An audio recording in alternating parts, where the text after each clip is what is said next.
Olá, bem-vindo ao Edição Extra aqui na TVA, onde nós vamos debater agora os resultados, o relatório final da CPI dos respiradores, o rumoroso caso onde o Estado de Santa Catarina pagou antecipadamente, via Secretaria da Saúde, 33 milhões de reais por 200 respiradores junto à Veigamed, dos quais 50 chegaram e não servem para a atividade precípua dessa compra, que é a utilização em unidades de terapia intensiva.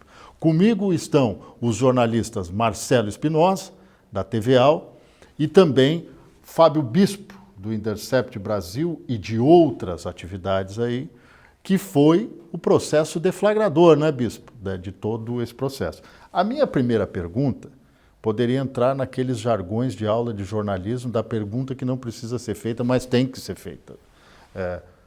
Surpreendeu em algum ponto o relatório final da CPI dos respiradores, ou Fábio Bispo? Você que é coautor da CPI, né? Porque se não fosse a sua reportagem, não tinha CPI, né? Olá, Azevedo, olá, Marcelo, todos que nos assistem, né? É um prazer estar aqui com vocês de novo. Então, indo objetivamente para a tua pergunta, Azevedo, a CPI, eu acho que pelo desenrolar dos 3 meses, né, de acompanhamento, eu acho que o relatório final não surpreendeu, né? Eu acho que a CPI foi dando esse tom mesmo e no andamento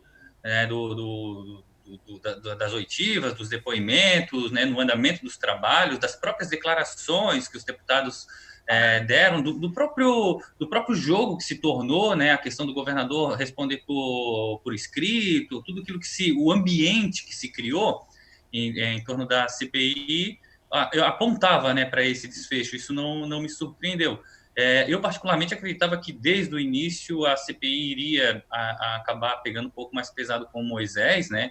Imaginei isso desde o início, mas a gente sabe que a questão é política e tudo pode mudar na política. Inclusive, nós temos que acreditar que foi tentado, né? Se tentou de alguma forma, apesar de muito timidamente, se tentou, né? A mudar os rumos da CPI, mas no último minuto os deputados não pestanejaram, não, e eu acho que o desfecho era esse mesmo, né? Esperado. E você, Marcelo, viu alguma coisa que possa dizer nesse relatório final que a CPI conseguiu avançar, mesmo concordando com o Fábio Bispo, e nós todos sabemos disso, que é um instrumento de apuração política? Oi, Roberto. Oi, Fábio. Mais uma vez, satisfação em participar do programa. Você falou a questão política e eu acredito que ela dá o tratamento político àquilo que o Ministério Público, que a força-tarefa, né, formada pelo Ministério Público, o Tribunal de Contas e Polícia Civil, estão investigando, né? Tanto que a CPI se baseou não só nos seus próprios depoimentos, nos depoimentos que colheu e algumas informações, mas utilizou com bastante propriedade, com bastante profundidade o inquérito que corre na Operação O2, a Operação Oxigênio, que trata justamente da compra desses respiradores. Eu, particularmente, não me surpreendo com o resultado, não. Isso se você analisar a trajetória da CPI. Se você for pegar lá no começo, lá em maio, quando a situação veio à tona depois da reportagem do Intercept, talvez naquela ocasião pareceria ser surpreendente colocar a figura do governador diretamente no relatório. Mas diante do desgaste que aconteceu com a figura de Moisés nos últimos meses, agora, nesse momento, analisando o cenário, não é surpreendente que ele esteja presente no relatório final. Você coloca uma coisa muito interessante, Marcelo, e eu jogo aqui para o grupo para a gente debater. O quadro que se montou, o cenário, vamos usar a expressão mais correta, que se montou em torno do governador, com um pedido de impeachment do assunto que não tinha nada a ver com esse, que é a equiparação dos salários dos procuradores do Estado com os procuradores da Assembleia, do Legislativo. E também outros pedidos. O último feito inclui a questão dos respiradores e também a questão dos procuradores e até mesmo os atos para fazer lockdown e outros atos de combate à pandemia, pressionou mais, né? Tensionou mais. Houve essa influência. Isso pesou muito na hora da decisão dos deputados, até porque, falando de cenário, não tinha ninguém defendendo o governo na composição da CPI, eram todos adversários. Azevedo, o cenário político ele ficou propício, né? Principalmente depois da reportagem, até porque essa CPI que foi aceita agora, como você bem lembrou, não tem nada a ver com a questão dos respiradores, mas esse pedido de impeachment ele foi aceito já com a crise dos respiradores instaurada. Vamos dizer assim, foi um pedido de impeachment que tinha um campo fértil para prosperar, né? Caiu no colo, o famoso caiu no colo. Exatamente, exatamente. E talvez no campo político, eu acho que eu não sou a melhor pessoa para fazer uma avaliação política, mas pensando politicamente, em questão de estratégia política, poderia ser a decisão mais acertada para quem quer realmente, de fato, enfraquecer o Moisés. Porque agora a gente chega na questão dos respiradores, que é algo mais palpável para o público. A questão dos procuradores é uma questão muito técnica, é uma questão difícil, existem muitas teses, né, sobre o assunto. Sim. E é uma coisa mais dura, vamos dizer assim, para o público entender, né? Mas quando a gente está falando de respiradores, o dinheiro foi, o respirador não chegou, é muito fácil do público entender, vamos dizer assim, exato, né? Então parece que o jogo político, né, todo o campo político se tornou muito propício para as duas situações. Primeiro, porque a reportagem do Intercept acabou abalando o governo e naquele momento já ninguém saiu em defesa do governador, abrindo aí um campo fértil para aqueles pedidos de impeachment que estavam ali represados andassem, né? Então, acho que, enfim, o cenário foi o pior possível para o governador. Eu percebo também que a CPI, a gente estava falando do andamento da CPI, a CPI deixa bem claro no relatório final que o apontamento do governador é feito com base na resposta dele. Ali eles veem uma omissão, né, da informação correta de quando ele ficou sabendo da compra. É como se eles tivessem encontrado no meio do caminho o motivo para colocar o governador dentro dessa história, né? Mas lá no começo, até mesmo quando a reportagem foi publicada e as outras reportagens na sequência foram publicadas, elas mostravam, né, de uma certa forma não tão direta, mas elas mostravam uma passividade do governador, até os episódios, né, na sequência, o comunicado que ele fez, que não foi uma coletiva, foi um comunicado, né, que foi uma via de uma mão só, uma coisa fria. O governador, no primeiro momento, ele já não conseguiu convencer ninguém, né, de que daria para fazer alguma coisa, daria para consertar, que ele iria atrás dos culpados, ele não passou nenhuma confiança. Então, o andamento da CPI parece que só encontrou um motivo forte para constar o nome dele no relatório final, né? Essa é uma avaliação que enfim, que eu faço aqui, eu não sei se é a mais acertada, mais correta, né? Não sei se foi dessa forma realmente que eles pensaram. Quando a gente analisa, por exemplo, o processo de desgaste de um governante que vai resultar numa derrota nas urnas ou mesmo numa saída via um processo de impedimento, raramente é um único motivo que leva ele a acontecer isso. O que vai desencadear é o conjunto da obra. E o que a gente está vendo agora aqui no caso do governador Carlos Moisés, a gente não sabe o que vai acontecer com o mandato dele na sequência, existe um processo de impeachment já em andamento, a CPI pediu um outro pedido de impeachment, mas é mais um tijolinho nesse muro que tentam construir para fazer com que o governo dele não termine antes do prazo para o qual ele foi eleito. O fato da CPI arrolar ele como um dos responsáveis, é claro que tem muito mais um peso político do que propriamente um peso prático, criminal. E também com base, aí é um mérito da relatoria da CPI, de pegar informações das lives do governador, dando a entender de que ele sabia que vinham alguns respiradores da China que estavam com dificuldade para chegar, que tinha pago um valor muito alto e que não havia chegado entre os respiradores. Toda essa construção dessa narrativa que está presente no relatório faz com que você crie mais um fato político, que é uma responsabilização do governador, sem que de fato ele seja culpado direto pela situação. Mas, repito, na condição de líder do Estado, de quem aparentemente deu a entender que sabia de tudo isso, acabou culminando aí na inclusão dele no relatório final. Fosse talvez Moisés alguém com uma base mais forte na Assembleia... Com base, né? Porque ele não tem base, né? Exatamente. Não tem, não compôs uma base, né? Você disse tudo, Roberto. Tivesse ele uma defesa mais forte por meio de uma base na Assembleia, muito provavelmente, talvez nem a CPI teria sido instalada, ou se tivesse sido instalada, nós teríamos uma CPI com uma composição melhor para ele, governo, que não resultaria na indicação dele direta no relatório final. Mas a gente sabe que isso não aconteceu e o resultado está aí. A gente falou muito em força-tarefa, nós não podemos esquecer que os autos do que o Ministério Público, Polícia Civil e Tribunal de Contas do Estado apuraram estão no Superior Tribunal de Justiça e já foram repassados à Procuradoria-Geral da República. Quer dizer, se falou tanto no Augusto Aras, o Procurador-Geral da República, no final do relatório da CPI, e na realidade ele já tem o passo seguinte antes de receber esse relatório, que é pegar os autos e avaliar se aquela citação do nome do Carlos Moisés da Silva, feita pelo Samuel de Brito Rodovalho,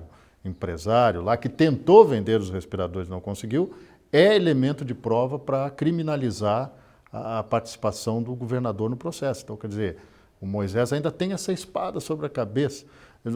A gente pode imaginar que isso também já não vai criar um novo ambiente desfavorável, aumentar já o ambiente desfavorável que tem na Assembleia contra Carlos Moisés da Silva?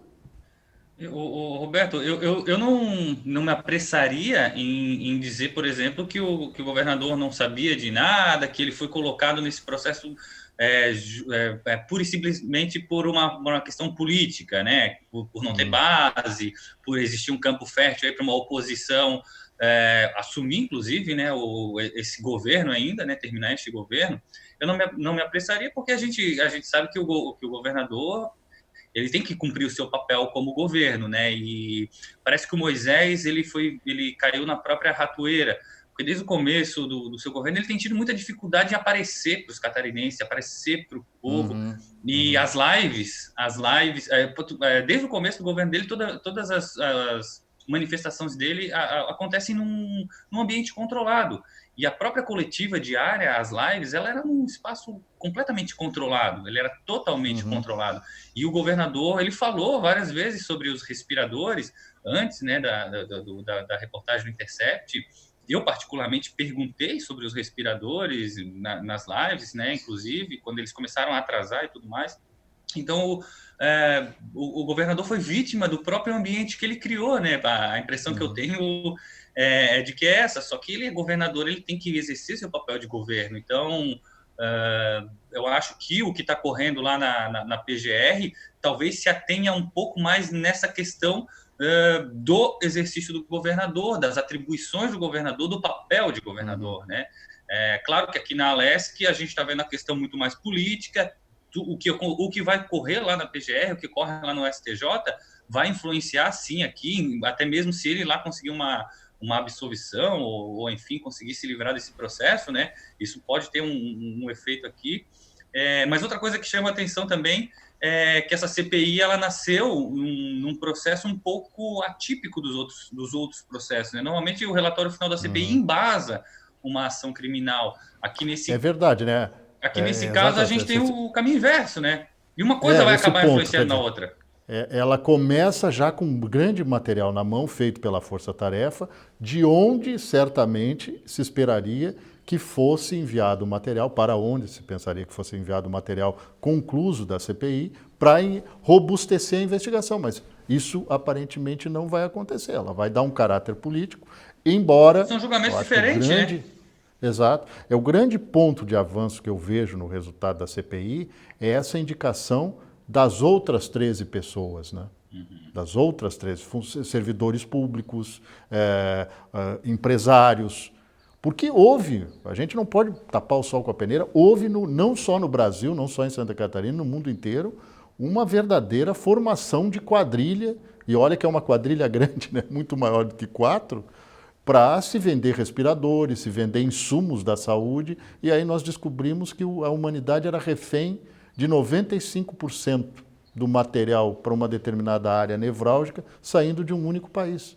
E justamente o país onde originou a doença. É uma coisa muito louca, não é só... Nós não temos só uma crise pandêmica, nós não temos só um estado crítico de saúde, nós também temos um estado para revisar alguns conceitos, né? Independentemente do que ideologicamente alguém possa pensar da China ou não, a China é uma potência. E em nome de vamos baratear o custo para produzir tudo, a China virou o grande mercado para empresas de todo o mundo se instalarem lá, inclusive empresas brasileiras. O que o senhor diz disso, seu Marcelo Espinosa? Quando nós pensamos, Spinoza, eu gostasse espanholamente falando, o grande momento da CPI é esse, onde ela abre o campo de observação sobre o aspecto dos erros cometidos dentro do próprio governo? Eu acredito que sim, Roberto, até porque isso foi inclusive abordado por alguns parlamentares durante a leitura do relatório final, indicando que a CPI, ela evidentemente meio que concorreu, não necessariamente no sentido negativo, mas em conjunto, ao mesmo tempo, com a investigação da Força Tarefa, e como nós mesmos dissemos aqui, se aproveitou muito dessa investigação que já estava em andamento. Qual foi, talvez, o principal mérito dela? Se é que a gente pode entender como mérito ou como característica. Ela deu publicidade a algo que geralmente ficaria um pouco mais, não escondido, mas um pouco mais esquecido. Restrito ao âmbito jurídico, ou de debate jurídico, ou de julgamento jurídico. O deputado João Amin, que foi membro da comissão, disse isso. Por 2 vezes houve coletivas da Força Tarefa para tratar do assunto. A CPI trouxe isso nos últimos 13 meses, semanalmente, mais de uma vez por semana. E não só nas reuniões, não só por meio dos veículos de comunicação da Alesc, mas principalmente pela imprensa catarinense, que também deu uma divulgação maciça à questão da CPI. Talvez esse seja o principal diferencial da investigação.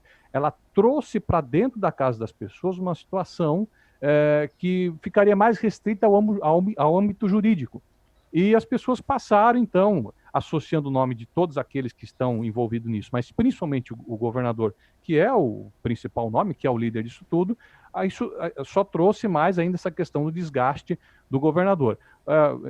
Tratando um pouquinho do assunto anterior, o bispo disse a respeito do que está lá na PGR, eu particularmente acho que ali não vai acontecer nada com o Carlos Moisés. A questão com o Carlos Moisés agora é meramente política, porque, de fato, fica difícil acreditar que ele teve alguma atuação direta na questão dos respiradores. Muito provavelmente ele vai pagar um preço, se é que vai pagar, pelo desgaste político causado por esse episódio e por vários outros episódios que vêm desde quando ele assumiu o governo do Estado.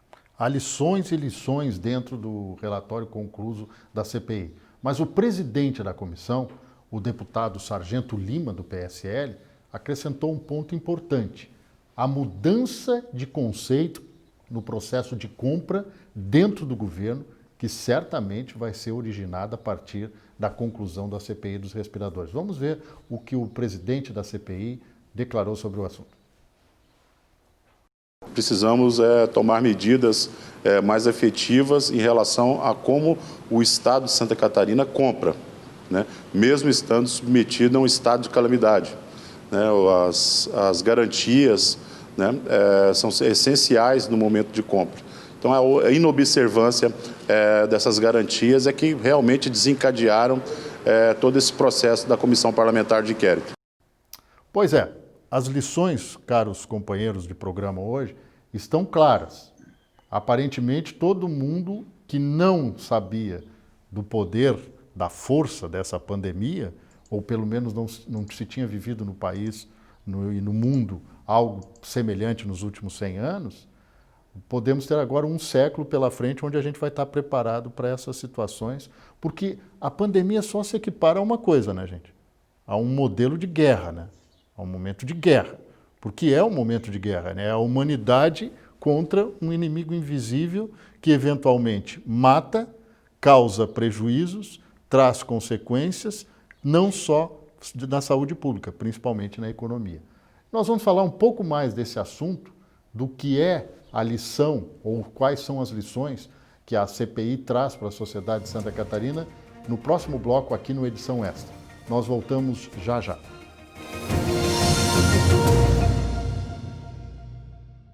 Edição extra aqui na TVA, hoje debatendo a conclusão, o relatório final e as conclusões da CPI dos respiradores. Comigo estão os jornalistas Marcelo Spinoza, da TVA, da Assembleia Legislativa, e também Fábio Bispo, jornalista do The Intercept Brasil. A pessoa, né, que junto com o Yuri Potter levantou a questão, né, dos respiradores em Santa Catarina. Tens este mérito histórico, não vais te livrar dele tão cedo, viu, Fábio Bispo? Mas a gente encerrou o bloco falando dessa questão das lições que a CPI tornou públicas, né, que o governo do Estado tem que aprender. E eu aproveito para colocar uma questão. um dos pontos mais frágeis que se viu na integração, ou pelo menos na constituição desse governo de Carlos Moisés da Silva, foi a tal da Controladoria Geral do Estado, justamente criada para evitar que episódios como este, não o pagamento antecipado em si, mas a falta de garantia, a falta de saber da origem, qual era a possibilidade de receber, deveriam ser abolidos, não poderiam ter acontecido. E daqui a pouco a Controladoria Geral. Quer dizer, se o Carlos Moisés da Silva sobrevive ao processo de impeachment, ele vai ter que rever essa composição do governo dele também, né? Administrativamente falando. Azevedo, esse tipo de situação em fraude de licitações, acontece muito mais do que a gente imagina, né? E há muitos anos. A questão dos respiradores, ela deixou uma lição muito grande sobre as fragilidades que o governo catarinense tem nos processos de compra, e eu acho que o relatório final da CPI ele não podia ser diferente, ele não poderia se omitir desta parte do impacto, não poderia se ater só ao impacto político, né? Teria que fazer algum tipo de indicação. Eu, particularmente, acho que ainda é tudo muito tímido, né? Mas talvez o que cabe ao parlamento, porque a gente precisa ver uma ação também por parte do governo. Faltou o governo vir e tentar remediar a situação. O que a gente viu que depois do que ocorreu, de a gente ter identificado a compra fraudulenta, o governo começou a comprar respiradores das empresas catarinenses, de outros lugares, e fazer as entregas e anunciar essas entregas. É como se ele nunca tivesse reconhecido, até hoje, que aquele processo precisaria ter sido corrigido e que a gente precisa fazer as compras públicas de uma forma mais transparente, mais clara, e que isso seja, de fato, palpável. Porque quando o controlador foi, né, também naquele comunicado de uma via de mão única, mais uma vez, né, essas vias de mão única atrapalharam muito o governo, porque o governo nunca recebia o contraponto que a imprensa está ali para fazer, o papel que a imprensa está ali para fazer, e muitas coisas foram se acumulando por falta de um contraponto imediato, né?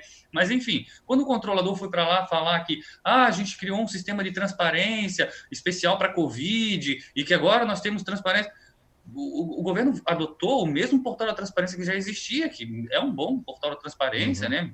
Não é dos piores, a gente encontra piores por aí, mas ficou num discurso que caiu por terra, entendeu?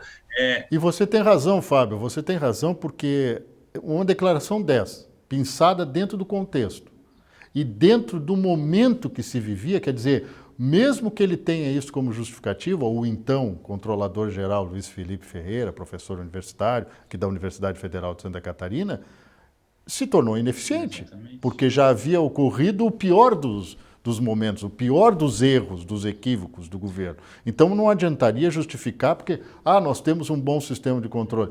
Evidentemente não tem. O governo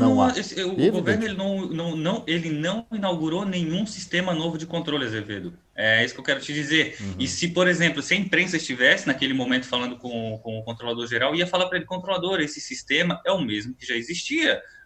Vocês estão usando o mesmo. Me fala qual é a novidade, que essa não é a novidade. E aquele discurso foi o discurso que ficou, sem o contraponto imediato, e ele não deu 2 passos, caiu por terra. E você, Marcela, acredita que isso pode, dentro do ambiente legislativo, também se propor melhorias nesse sentido? Já foram feitas algumas sugestões dentro do ambiente da comissão, mas eu digo a partir de agora, no ponto de vista prático, até porque uma das missões da Assembleia é fiscalizar o Executivo. Exatamente.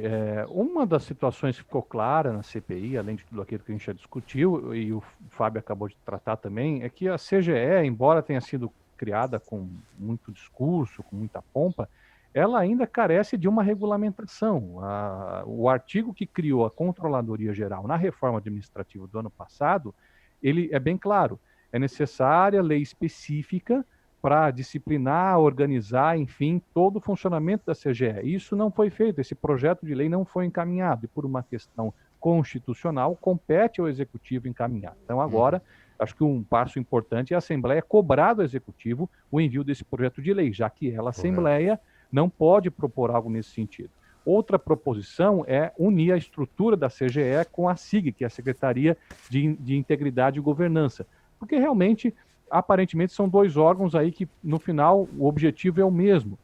E Tem ações sobrepostas, né? Ações sobrepostas. Exatamente. A gente não ouviu quase nada da SIG durante essa investigação, mas ouviu muito da CGE. Então, de repente, a questão dessa fusão, que inclusive foi sugerida, foi recomendada pelo relatório da CPI, pode ser aí uma alternativa para o governo para tentar evitar que esses problemas aconteçam no futuro. Fábio disse muito bem, essas compras com problemas de fraude já aconteceram em outras ocasiões. O Estado faz milhões de compras todos os anos. Só que, infelizmente, o que aconteceu foi a compra desastrada de um equipamento muito emblemático, que de repente se transformou quase em algo para a salvação da humanidade, que são os respiradores, num momento crítico, por um valor altíssimo. E tudo isso só piora a situação, só complica, só agrava perante a opinião pública tudo isso que aconteceu com relação à questão dos respiradores. E a gente não pode esquecer, agora que já foi concluída a CPI, do ponto de vista político, um trabalho realmente muito forte, que o início do trabalho da CPI tocou num assunto que poderia ter se tornado, aí sim, um grande escândalo. O hospital de campanha em Itajaí, feito com dispensa de licitação para 100 leitos, que absorveria metade desses 200 respiradores que nunca chegaram, e os 50 que chegaram não servem para unidades de terapia intensiva, não são para atividade intensivista.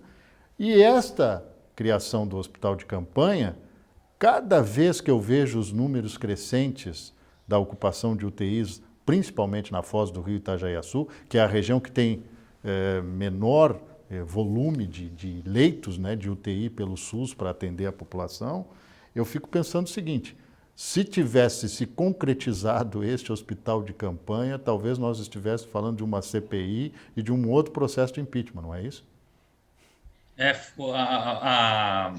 O processo do hospital de campanha, ele seguiu um roteiro muito parecido, né, com a da compra dos respiradores, uma dispensa de licitação num processo relâmpago, envolvia também os mesmos atores, Leandro Barros e Douglas Borba, né? Enfim, o roteiro era muito parecido e talvez a gente estivesse aqui realmente discutindo uma questão um pouco mais ampla, né?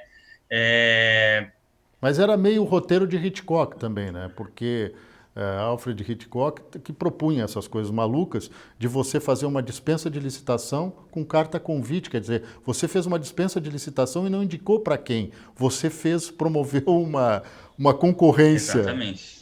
Dentro da dispensa da licitação. Eu nunca tinha visto isso. Sinceramente, não tinha visto. E se tentou comprar outros insumos de forma parecida.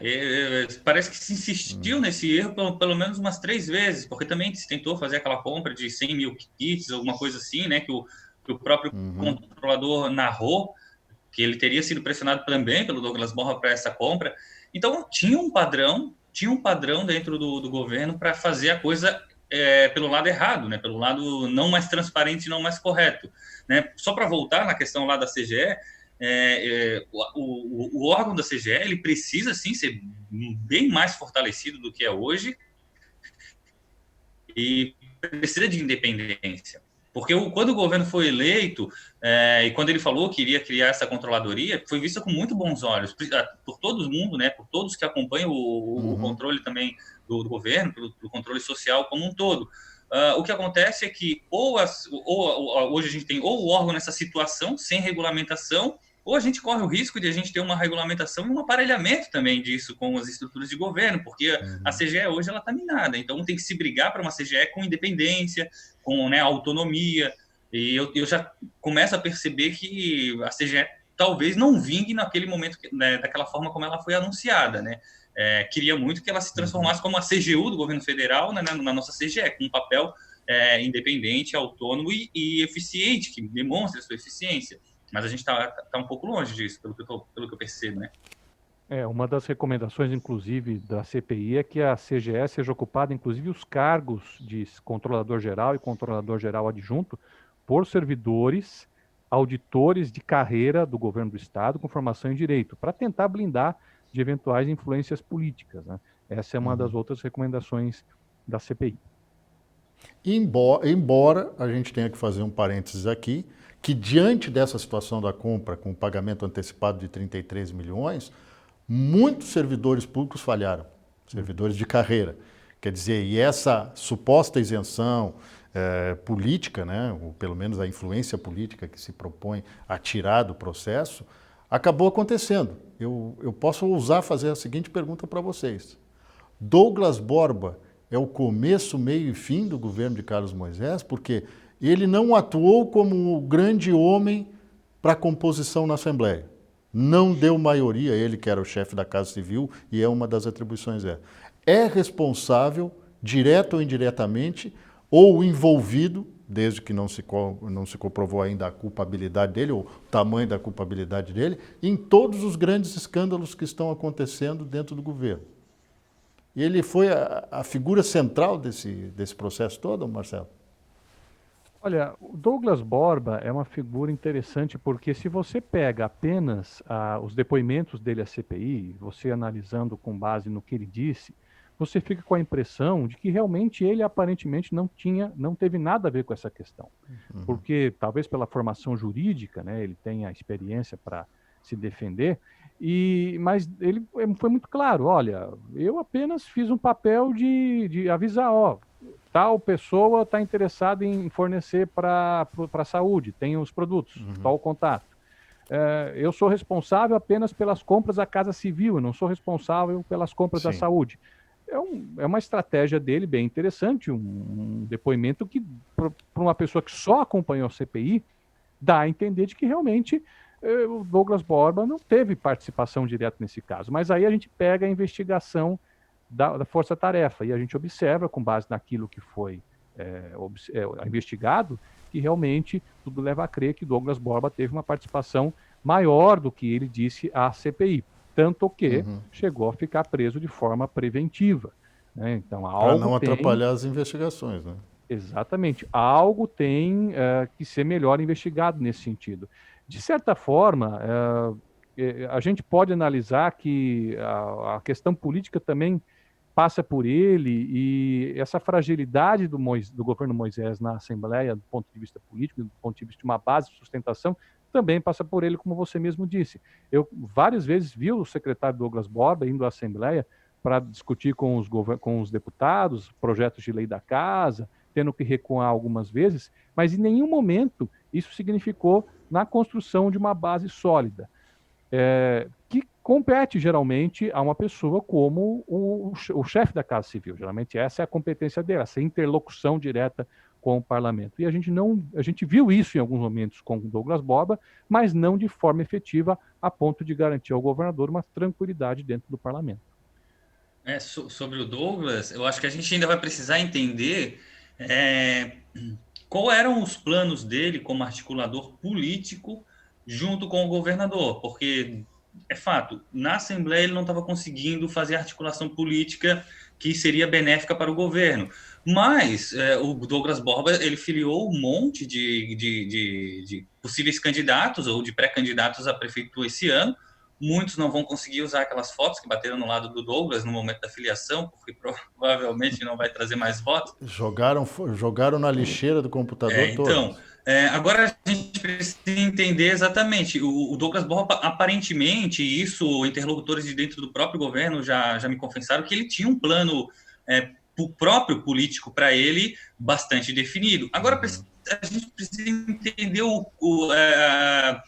onde que ele iria incluir aí, por exemplo, o trabalho para uma reeleição do Moisés ou para a construção de uma base do PSL nas prefeituras, ou se ele tinha um plano político solo, porque isso diz muito. Se o Douglas Borba de fato estava sendo beneficiado com esse dinheiro e esse dinheiro seria utilizado para fazer a política do qual o governador iria se beneficiar, a gente teria aí, então, né, um envolvimento indireto, um beneficiamento indireto do governador com um possível beneficiamento político do Douglas Borba nesse processo. Né? Então, tem que se analisar se o Douglas Borba estava jogando sozinho no seu próprio projeto político ou se ele estava jogando junto com o governador e com o partido, enfim, né?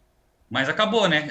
Tanto é que ele acabou esse plano dele. Tanto é que ele é secretário-geral ainda do PSL em Santa Catarina, não foi destituído desse cargo. Pode estar afastado temporariamente em função de tudo que aconteceu. Ele pediu exoneração, né, na Câmara de Vereadores, né, de Biguaçu, no qual ele renunciou, né? Renunciou ao mandato, até porque já havia um movimento de uma vereadora pedindo que fosse aberto o pedido de cassação do mandato dele, tão logo ele chegasse lá, para não macular. E tem outro aspecto. Eu acho que Douglas Borba encerra aquele circuito que a gente já viu muitos governantes, não só em Santa Catarina, mas na história do Brasil, falharem ao dar grandes poderes, poderes ilimitados a determinada pessoa. Né? Porque uma coisa é você ser detentor do mandato, você foi eleito para isso. E a outra é você terceirizar a sua parte da sua administração. Quando Douglas Borba foi afastado do governo, na situação que foi, um envolvimento crítico, logo depois foi preso, inclusive, depoimentos no GAECO, etc. e tal, muitos secretários aplaudiram, porque sentiam-se pressionados por ele, pressionados a fazer esse jogo, talvez que você esteja dizendo, o jogo dele, e não o jogo do governo. Mas isso seria tema para um outro momento. Sobre a questão do pagamento antecipado de 33 milhões de reais para os respiradores, ele não é exatamente o objeto que mais chamou a atenção dos deputados na CPI dos respiradores. Tanto é que o relator Ivan Nats faz uma digressão interessante sobre esse assunto. Qual era o ponto onde ele atuou para fechar o relatório da CPI? Vamos acompanhar o relator da CPI dos respiradores agora. O que se nota de verdade é que foi um despreparo completo dos servidores públicos que cuidaram dessa compra. Não houve de nenhuma parte, de nenhum servidor, qualquer cuidado no sentido de proteger o erário. A compra com pagamento antecipado é uma previsão legal. Não haveria problema em fazer compra com pagamento antecipado. O que há de verdade, e isso é acentuado, e importante que se diga que não foi feito as garantias da compra. Então, o processo nasceu totalmente fraudado. Proposta que não existe, as propostas que foram apresentadas em contraponto, não tem sequer o CNPJ, endereço, assinatura. Se criou um factoide, uma história, para dar um ar de legalidade a algo que não tinha legalidade nenhuma. O Estado, na verdade, comprou 33 milhões de reais de respiradores, pagou 33 milhões de reais de respiradores para um grupo de WhatsApp. Sequer a foto das pessoas que negociavam com o Estado nesse momento foi solicitada por alguém. O que foi fundamental para o prejuízo foi a demora do Estado em agir. O Estado agiu 30 dias depois do pagamento. E isso foi fundamental para que os recursos se desviassem em quase 300 contas bancárias. O crime organizado abriu contas fraudulentas, sacou o dinheiro e desapareceu. Então, é muito difícil você recuperar os recursos pela forma como foi feito. Bom, daqui a pouco, no prosseguimento aqui do Edição Extra, nós vamos tratar de outro assunto que traz dor de cabeça para o governador Carlos Moisés e traz mais uma vez o protagonismo ao Legislativo Estadual catarinense, o processo de impeachment que corre no Legislativo. Até daqui a pouco.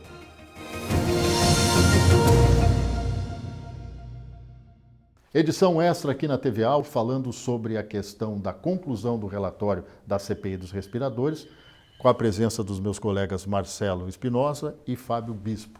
Mas também vamos tratar do assunto impeachment. O processo de impeachment ganha novas cores, né, a partir de agora dentro da Assembleia, depois daquela guerra de liminares, né, o TJ deu uma liminar dizendo que não poderia prosseguir o processo porque o rito que deveria valer era o rito previsto na Constituição, que foi usado lá em 1996 para o processo de impeachment do então governador Paulo Afonso Vieira. Né? E depois pediu para cancelar enquanto não se julgasse o mérito, e a Assembleia Legislativa conseguiu, junto ao ministro Luiz Roberto Barroso, outra liminar, dizendo que é a Assembleia que define o rito e que o rito pode ser o de 2013, que provocou o impeachment da presidente Dilma Rousseff, da então presidente Dilma Rousseff. Senhores, podemos esperar outra situação onde o governo vai estar fragilizado, né, diante do processo de impeachment. Não só no ponto de vista da evolução dos trabalhos, mas já mesmo na composição da comissão especial que vai analisar a matéria, né, seu Marcelo?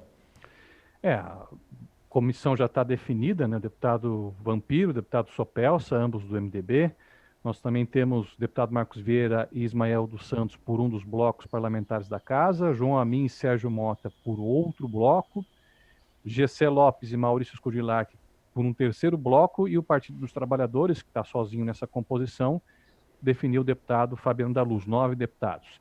A expectativa é que essa comissão seja... A expectativa não, o próprio ato que estabeleceu o rito do impeachment estabelece que agora tem que ser votado em plenário a composição dessa comissão. É uma composição já bem negativa para o governador, porque nós temos aí Gessé Lopes, que é um crítico muito antes dessa questão dos respiradores, sim, já é um crítico do governador, já quando Moisés meio que traiu o bolsonarismo raiz, vamos dizer assim. Maurício Scurdilac, que foi líder do governo também, é um forte opositor. Virou hoje um dos maiores adversários do governador dentro do parlamento. E entrou com um pedido de impeachment, que foi arquivado pela Casa, mas junto com a deputada Ana Campanholo, assinou lá um dos pedidos, um dos 7 pedidos, 8 provavelmente, se a gente contar o da CPI. É um cenário bem complexo para o governador, ele está tentando ganhar tempo via judicial, com essa ação que entrou, com esse mandado de segurança no TJ, cuja liminar foi derrubado no STF, porque é interessante deixar claro, o governador argumentou que a defesa dele estava sendo cerceada dentro da Assembleia. Só que existem 2 momentos distintos, né? Tem um momento da admissão, da aceitação da denúncia, exato, e do julgamento. A Constituição, até por uma ADIM que foi impetrada pelo então governador Paulo Afonso, lá em 97, quando ele sofreu aquele pedido de impeachment, tirou da Constituição a competência da Assembleia de julgar. Esse julgamento vai ser feito por aquela comissão formada por 5 deputados e 5 desembargadores. A Assembleia, então, nessa fase em que ela apenas analisa a admissibilidade da denúncia, não é uma fase de colher testemunhas, de questão de provas, isso vai ser feito... Pega e é o posicionamento tanto do governador Carlos Moisés da Silva, da vice Daniela Rainer e do secretário Jorge Eduardo Tasca. Então, exatamente, que vai ser feito por escrito e que deve culminar ali mais ou menos... no início da segunda quinzena de setembro, em alguma definição por parte da comissão, para levar isso para votação em plenário, para ver se aceita ou não essa denúncia, e aí dar sequência numa segunda etapa no julgamento. Ficou bem claro que o governo, quando tentou essa liminar aqui no TJ, quando conquistou essa liminar no TJ, era só uma questão de tempo, né? A própria... Exatamente, era ganhar tempo para tentar ter alguma ingerência na formação dessa comissão, o que a gente percebe que a composição não privilegia muito o governo, e agora tentar articular os votos para tentar se livrar em plenário, né? A gente tem uma outra questão, né, sobre isso, que é quando de fato se inicia o julgamento, né? Se a gente tem um julgamento ainda em 2020 ou se a gente tem um julgamento em 2021 que acabam colocando a situação em cenários completamente diferentes, né? Ou a gente tem uma nova eleição geral, caso seja confirmado, né? Isso até 31 de dezembro. Ou senão a gente teria uma eleição indireta pelos próprios deputados, né? E isso é algo que já se imagina nos bastidores, né? Já se vislumbra, porque... o processo de impeachment, claro que os autores do processo de impeachment imaginam que o processo de impeachment vai chegar na sua conclusão e vai culminar no afastamento do governador. Então, não podemos ser inocentes de que já se trabalha com essa hipótese no campo político, né? E a estratégia do governador Moisés precisa também estar atenta a isso, o que seria melhor para a defesa do governo, né? Porque ele vai ter que trabalhar com esses ânimos também na hora de ir para o julgamento, se é que a comissão vai dar, né? Reconhecer a ocorrência do crime de responsabilidade. Uma outra questão sobre os pedidos da defesa do governador é que o governador ele ataca diretamente o mérito da questão do impeachment, né? Ele contrapôs, inclusive antes de ser aberto o prazo para a defesa dele, ele contrapôs, né, a justificativa jurídica, o embasamento jurídico, mas ele não fez isso de forma judicial, o que é de causar espanto, porque ele preferiu primeiro ganhar tempo com o rito, para talvez agora, num segundo momento, atacar a questão do mérito, né? Se ele está tão seguro de que não há ilegalidade no reajuste automático, com base, né, no teto dos ministros do Supremo, exatamente, ele já poderia ter entrado diretamente no mérito. Então, é uma questão que a gente está vendo as estratégias de defesa e ataque, né? E é isso que a gente vai ter, acho que agora, com o andamento da comissão e com as conversas de bastidores, o governo não tem muito outra alternativa a não ser reverter isso em plenário, né? A questão também relacionada ao impeachment é que você tem um momento fundamental dentro do processo, do andamento do rito do processo, que é a possibilidade do afastamento de até por 6 meses de todos os envolvidos no processo, tanto o governador quanto a vice-governadora. E eu ainda fico com aquela dúvida do secretário Jorge Eduardo Tasca, porque ele não tem cargo eletivo, ele é um assessor convidado a trabalhar no governo, mas enfim, isso é uma outra disputa jurídica. Mas eu coloco essa questão do afastamento, quer dizer, o governo vai usar todas as suas fichas para conseguir garantir 14 votos, que pareceria num universo de 40 uma coisa não muito difícil, mas para esse governo é muito difícil, porque ele não compõe, ele caiu na cantilena da nova política, ele diz que conversar com deputado, compor com deputado é tomar lá da cá, e essas idiosincrasias, se a gente pode dizer, do governo, culminaram com isso aí, um governo que não tem força, que não tem base. Marcelo, o que nos bastidores da Assembleia as pessoas acreditam que podem tocar nesse ponto exatamente? Quer dizer, o governo não tem uma base, não tem uma base de proteção nem de apoio. O que tem o governo na Assembleia Legislativa? Só adversários? Olha, Roberto, existe uma frase conhecida do ex-governador de Minas, Magalhães Pinto, que dizia que política é que nem nuvem, né? Cada hora que você olha, ela está de um jeito. Evidentemente que o cenário é muito adverso para o governador Carlos Moisés nesse momento, para a figura dele, Carlos Moisés. Porém, esse processo de impeachment que está em andamento na casa trata também da vice-governadora Daniela Rainer, que já foi buscar apoio junto ao bolsonarismo raiz, ao qual ela sempre se manteve, mesmo que Carlos Moisés tenha saído disso e hoje não conte com esse apoio. Ela, inclusive, tem agora o apoio de Karina Cufa, que é a advogada pessoal do presidente Jair Bolsonaro. Então, o jogo, pelo menos pelo lado dela, está mudando um pouco. A grande questão é a seguinte: se for a denúncia a plenário, para votação depois da comissão especial que acabou de ser montada, vai se separar, por exemplo, corre-se o risco de se separar dentro dessa peça a vice-governadora e o secretário de um lado e o governador do outro? São questões que provavelmente... É um ponto crasso. São questões que vão vir à tona agora. E isso aí vai ter, como é um julgamento político, a política vai acabar definindo ou não se esse pedido vai adiante com o governador, se é que é possível sem a vice-governadora. Para mim, acho que é um cenário ainda um pouco incerto. Repito. Nebuloso. Eu vou acrescentar uma informação que você disse, Marcelo. Há uma entrevista concedida pelo deputado Gessé Lopes, que se colocou na comissão, dentro do partido agiu para ser o representante no bloco PSL-PL do PSL na comissão. Ele declarou o seguinte: se o presidente da República, Jair Messias Bolsonaro, fizer algum gesto de salvamento, entre aspas, né? Abre aspas e fecha aspas, salvamento, da vice-governadora Daniela Rainer, ele poderia votar em uma posição favorável também a Carlos Moisés da Silva. Quer dizer, ele coloca isso como uma posição extrema. Quer dizer, é o extremo, quer dizer, a interferência pessoal do presidente da República, Jair Bolsonaro, que é o líder político do segmento que ele representa.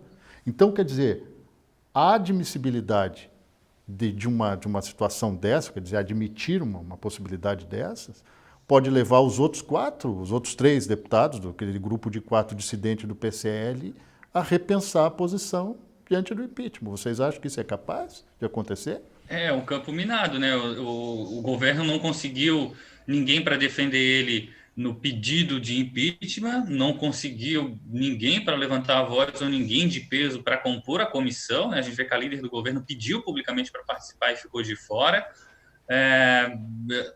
Eu não consigo imaginar que o governo vai ter uma reviravolta no seu comportamento tão forte daqui para os próximas semanas, próximos meses, né? Ele deve fazer isso, mas eu não sei se ele vai conseguir ter efeito. Mas as questões que tu citou também, Azevedo, elas são bastante problemáticas, né? Tanto a questão do Tasca quanto à questão da Daniela Reinert, né, isso pode acabar embolando o meio de campo e inviabilizando, quem sabe, a CPI, né, porque, vamos dizer assim, O processo de o impeachment, processo no de caso. impeachment, no caso, porque a vice-governadora e o governador, eles estão em lados opostos dentro do mesmo governo, mas estão em lados opostos, só que vão sentar no mesmo banco dos réus. É, Já começaram a conversar institucionalmente sobre a questão da ação dos advogados de defesa. Tanto é que ela destitui Felipe Melo, que é filho, o advogado Felipe Jorginho Melo é Melo. filho do senador Jorginho Melo, líder do PL, um bolsonarista assumido ultimamente, mesmo que não seja de primeira hora, já na campanha eleitoral de 2018 já agiu nesse campo, e que agora tem inclusive um atrito familiar quer dizer, ela destitui porque o advogado não cumpriu o que ela queria. Vem Karina Cufa, uma militante de direita, além de ser advogado do presidente, é uma militante de direita, é hoje tesoureira do Aliança pelo Brasil, ou da Aliança pelo Brasil, que é o partido que Bolsonaro tenta impor. Mas agora eu vou colocar aquela cereja no bolo. PSL e Bolsonaro estão conversando fortemente para o presidente voltar para o partido. E aí, senhores, é mais uma possibilidade de reviravolta na questão do impeachment em Santa Catarina? Bolsonaro precisa de tempo de televisão e fundo partidário. Ele não vai ter nem tempo de televisão, nem fundo de partidário com a Aliança pelo Brasil lá em 2022. Ele já está projetando para lá. Bolsonaro, além de ser líder, é uma pessoa que trabalha com a cabeça política. A gente não percebe isso, mas ele trabalha com essa cabeça política. E este momento da nuvem na política, né? Magalhães Pinto lá, o Espinosa, não é exatamente esse que a gente está vivendo, quer dizer, muitas outras reviravoltas fora do campo jurídico, mas no campo político podem levar à mudança do cenário do impeachment? Eu acredito que é pouco, é muito é difícil você precisar o que vai acontecer, né? A matemática diz que 14 votos não é tão difícil você conseguir num universo de 40. Se você comparar, por exemplo, com o que a presidente Dilma precisava, num universo de 513, é bem menos. Mas está envolvendo a figura da vice-governadora, né? E aí vem um outro questionamento. A comissão pode repartir, por exemplo, olha, nós entendemos que não cabe receber denúncia contra a vice-governadora. É a dúvida que eu mas tenho também. cabe receber contra o governador. Aí o governador, de repente, pode recorrer à justiça, se bem que isso aí, quando houve o processo de impeachment da presidente Dilma, por exemplo, repartiram ali. Uma parte tirou o cargo dela, destituiu ela da presidência, mas manteve os direitos políticos, né? Enfim, tudo é possível. Essa foi a chincana, né, lá no finalzinho. Mas deixa eu colocar uma questão para vocês que eu estava esquecendo, que é de fundamental importância. História. Processo de impeachment contra o ex-governador Paulo Afonso Evangelista Vieira, do MDB. Num último momento, Francisco Kister, então presidente da Assembleia Legislativa de Santa Catarina, ao proferir o voto na sessão que previa o afastamento, não era o julgamento, mas o afastamento, se seria afastado por até 6 meses ou não, proferiu o seguinte voto: voto a favor do impeachment do governador Paulo Afonso Vieira, mas não poderia fazê-lo com esse homem nobre, distinto, honesto, que é José Augusto Rios. Eu lhe retiro, não voto pelo impeachment dele. E isso provocou uma reviravolta, porque os outros deputados já haviam votado.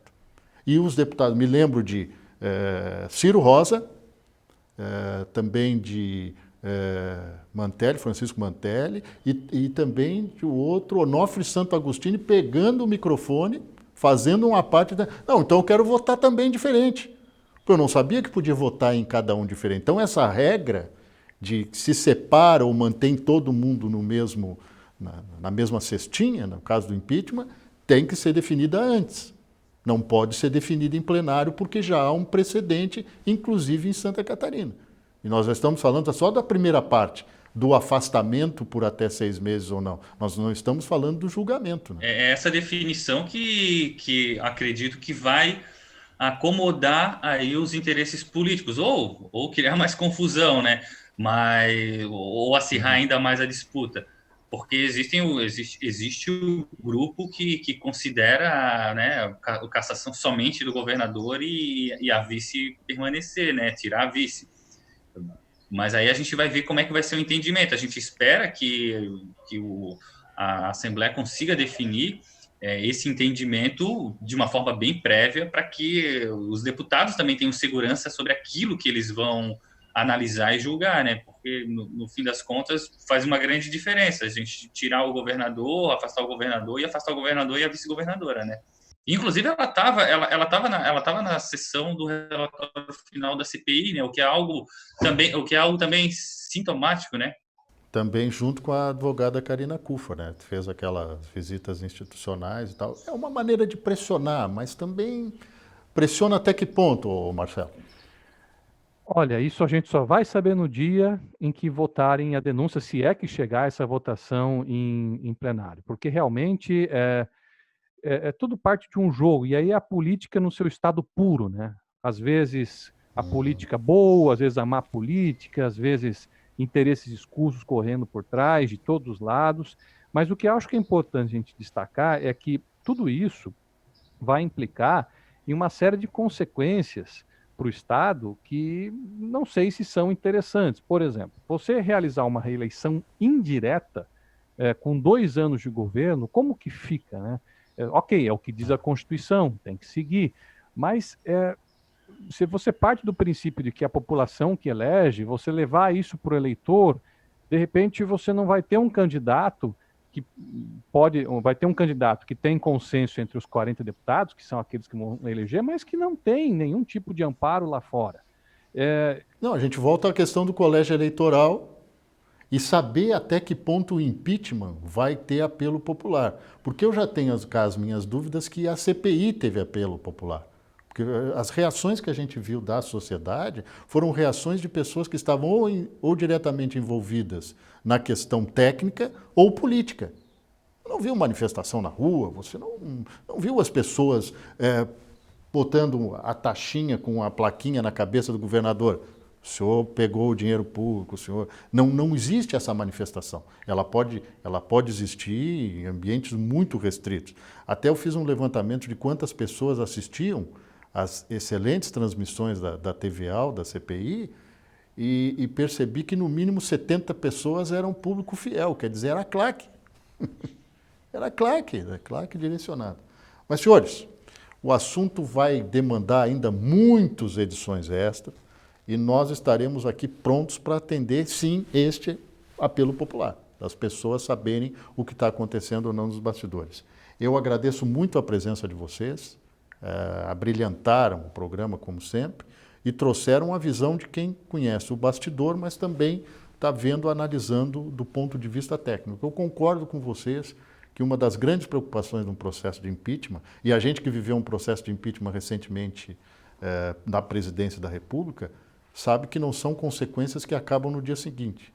Demoram 2, 3, 4 anos para serem superadas, e quando a coisa parecia que ia começar, principalmente do ponto de vista econômico, segurança jurídica, a ir para um caminho de solução, vem a pandemia. Então, a gente sabe que essas consequências são danosas e até do ponto de vista político devem ser consideradas na hora de fazer. Muito obrigado, Marcelo Espinosa, muito obrigado, Fábio Bispo, obrigado a você que nos acompanhou até agora e saiba que o Edição Extra está aqui para isso, para mostrar os vários ângulos da análise no Legislativo. Um grande abraço e até a próxima oportunidade.